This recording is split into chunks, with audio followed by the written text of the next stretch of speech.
Thank you for joining me once again on The Things That Bother Me. Welcome back, and if this is your first time here, I'm glad you found your way in. This is the place where we don't sugarcoat reality, we don't play polite with bad policy, and we don't pretend cruelty is common sense. Today's topic is one that deserves anger, not neutrality.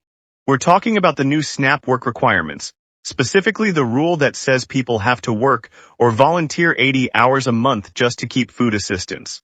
Not to get ahead, not to build a career, just to eat. And when you break that down, it comes out to about $2.38 an hour in benefits. That's not opportunity. That's not accountability. That's forced labor dressed up as morality. So today, we're tearing this apart, the math, the lies, the smug applause from people who have never lived it, and the absolute bullshit idea that hunger should be used as a motivator. If you've been told this is fair or good policy, stick around. And if this topic already pisses you off, or you're pissed off at the people that cheer for this bullshit, you're in the right place. Let's get into it. This isn't help, it's forced work. Let's get one thing straight right up front, requiring someone on food assistance to clock 80 hours a month, whether paid or unpaid volunteer hours, just to keep from losing their groceries assistance isn't welfare policy. It's labor coercion. There's no nice way to say it. You either sell your time or you starve. That's the bargain. That's the opportunity lawmakers are serving up. If you break it down, 80 hours per month is basically 20 hours per week. An part-time job requirement on top of everything else. You're expected to haul yourself out of bed, find a gig or volunteer spot. That actually has documentation and supervision, which is not trivial, and then prove to caseworkers you did it. Or else your benefits get cut. And good luck keeping that straight with chaotic schedules, transportation issues, caregiving, health problems, uncertainty about exemption approval, and bureaucratic reporting hurdles. This is designed purposefully to force people into labor, under the umbrella of welfare compliance, not because it meaningfully helps them, but because it shrinks the roles. The Congressional Budget Office itself projects this will reduce SNAP participation by millions over the next decade. This isn't assistance, this is coercion. Let's not mince words. The latest iteration of the Supplemental Nutrition Assistance Program rules, the ones requiring able-bodied adults without dependents to work or volunteer 80 hours per month, is an insult wrapped in bureaucracy. You're being told, give us your time, a part-time job's worth for almost nothing or no food assistance for you. That's not support, that's blackmail, and the catch-22 is glaring. You must log those 80 hours monthly, about 20 hours per week, and it can be paid work, unpaid volunteer work, job training, or service hours just to qualify for benefits. Food and nutrition service. Hold up, volunteer work. That's free labor under threat of lost benefits. You're doing labor not because it's beneficial to you and not because it's a real job, but because the state is dangling roughly $190 a month worth of food assistance, if you comply. How much is that in real labor value? Let's get into it. The numbers don't lie, free labor on a food assistance clock. Let's do the math so there's no sugarcoating. 80 hours per month equals 20 hours per week. That's equivalent to a part-time job, but for many it could be volunteer work with no pay. You're not being asked to improve job skills, advance in education, or get a paying job. No. You're being told to clock hours in unpaid work if that's all you can find. When benefits are tied to compliance, that's labor under threat. And it's exploiting people who already don't have enough food on the table. Most volunteer positions don't pay, and many organizations don't have slots for hundreds of hours to assign. Even if you find one, you now have to track and document every hour and submit it to caseworkers who can reject it for lack of paperwork or a signature. It's bureaucratic labor policing at its worst. Oh, and if you don't comply, it's not a slap on the wrist. Under the new regime, you can only get SNAP for 3 months in a 3-year period without meeting these requirements. After that, you're off the rolls. Permanently. Break it down, $190 a month is pennies per hour. According to recent reporting, the average SNAP benefit per person is about $190 per month. That's the number being offered to people who are asked to dedicate 80 hours a month just to qualify. Do the math. $190 80 hours equals $2.38 per hour, yes. $2.38 per hour worth of assistance. That's absurd. Not just in the context of minimum wage, but in the context of basic human dignity. At $2.38 an hour. You can't afford rent, gas, childcare, or utilities. You can't afford anything. Yet you're forced to give 80 hours a month of your life just to get that pittance. That's not assistance, that's exploitation. Why this isn't about helping people. It's about cutting benefits. Let's call this what it is, a welfare cost-cutting strategy disguised as work policy. Critics, including food banks and social safety advocates, are already warning that this will hurt people who already have jobs, families, health problems, caregiving responsibilities, or limited access to transportation and flexible work environments. This policy does not create thousands of good jobs. It does not guarantee meaningful volunteer placements. What it does is put a mandatory labor quota on people who are already struggling. Threaten food assistance if the quota isn't met, regardless of circumstance. Strip exemptions that previously protected veterans, homeless individuals, and foster youth.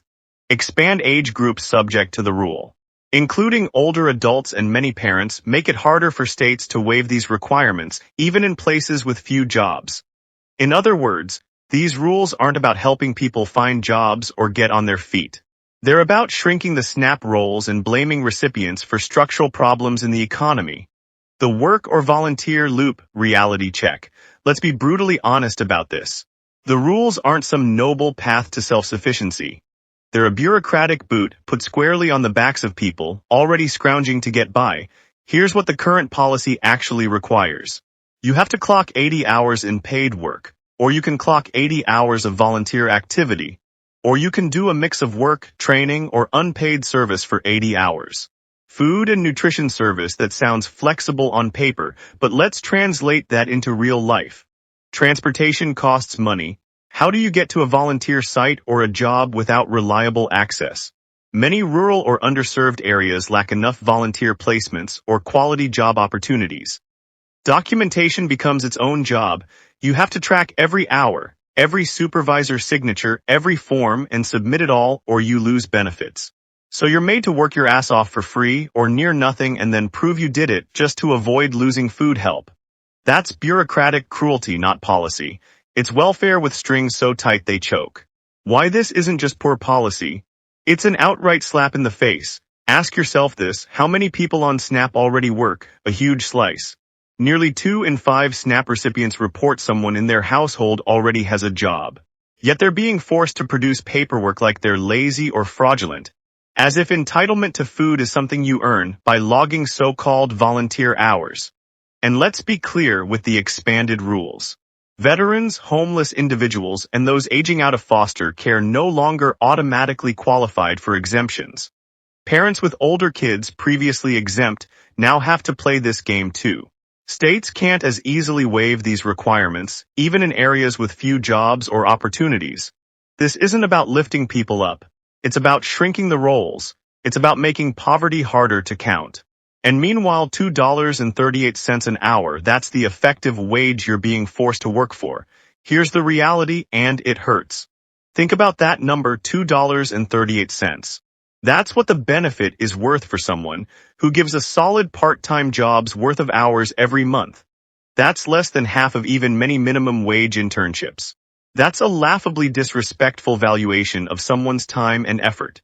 If someone proposed paying you $2.38 an hour to show up and do random labor, you'd laugh them out the door.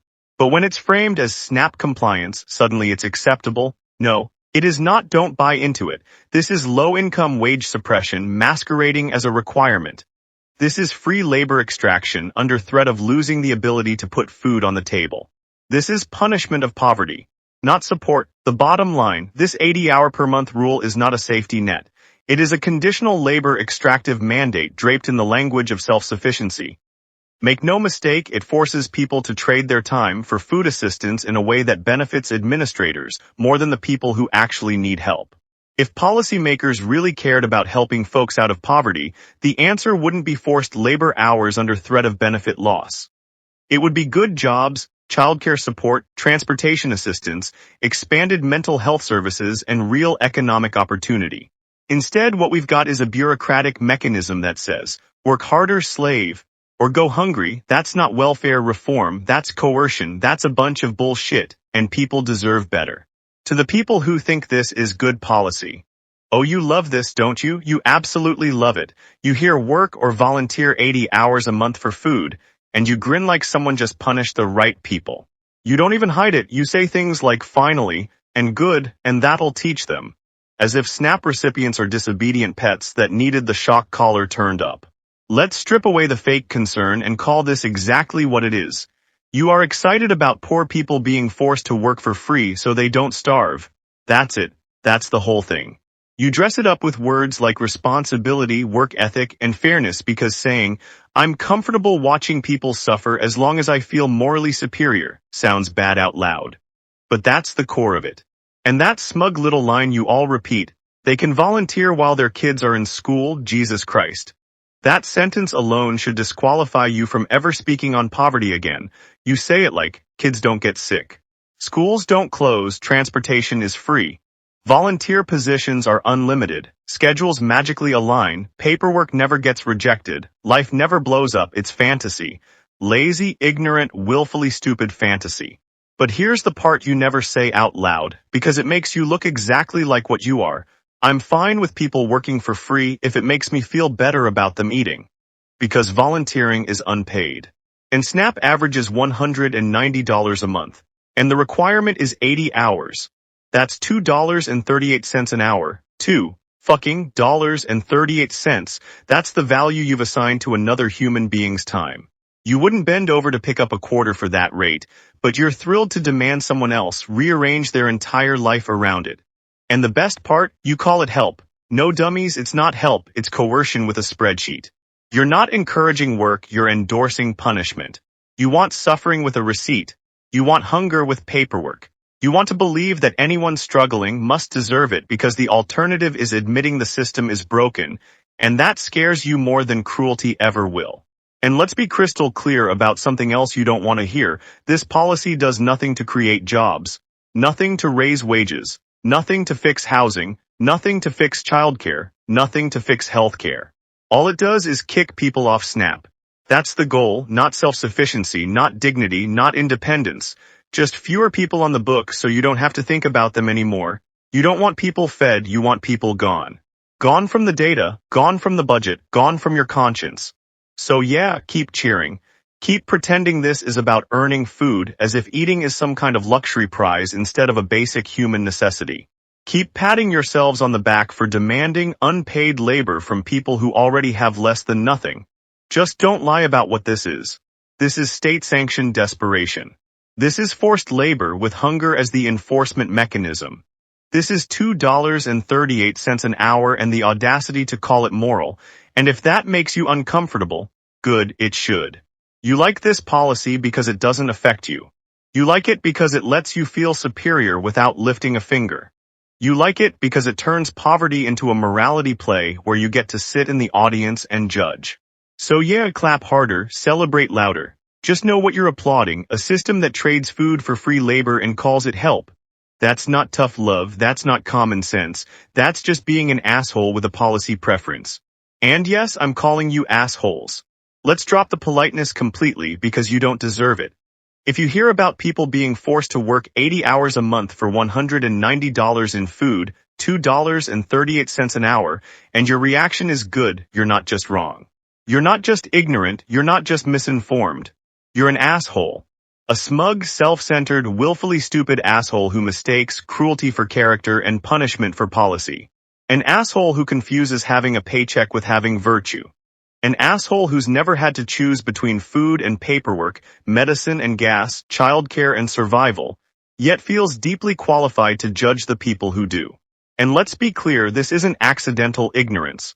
This is chosen stupidity. You've decided not to understand, you've decided not to care, you've decided that as long as someone else suffers, the system must be working. That's not just dumb, that's evil with a smile. You don't support work requirements because you believe in work. If you did, unpaid labor wouldn't count. You support them because you believe some people need to be punished in order for you to feel comfortable. You need someone beneath you, someone to blame, someone to kick. So yeah, assholes, call it harsh if you want. But when you cheer policies that trade hunger for free labor, that strip dignity and call it accountability, that value a human life at $2.38 an hour, you've earned the title. This isn't tough love. This isn't responsibility. This isn't morality. It's cruelty, stupidity, and cowardice wrapped in policy language and defended by assholes who think suffering builds character as long as it's not theirs. And if hearing that pisses you off, good, sit with it. In closing, let's call it what it is. Look, here's the unvarnished truth. Compelling people to work 80 hours a month to receive $190 in food assistance, effectively $2.38 per hour, is bullshit. It's a punitive system designed not to empower people, but to minimize the number of people receiving help and shift the blame onto the people who have the least. If policymakers genuinely want to help people rise out of poverty, you don't force them into unpaid labor under threat of starvation benefits loss. You create real jobs, you raise wages, you invest in childcare, transportation, healthcare. You support human beings, not punish them for being poor. Right now, SNAP's new rules aren't about dignity. They're about conditional compliance at the lowest possible value, and that's bullshit. If you stuck with me through this, thank you, seriously. These conversations aren't comfortable, but they matter because silence is how bad policy survives. If this hit home or if it pissed you off in the right way, let me know in the comments. I want to hear where you're coming from, especially if this is something you or someone you know is living with right now. If you found value in this, hit like. It helps this message get in front of more people who need to hear it. And if you don't want this kind of reality softened or watered down, subscribe. This channel is going to keep calling things exactly what they are. This is the things that bother me. Until next time.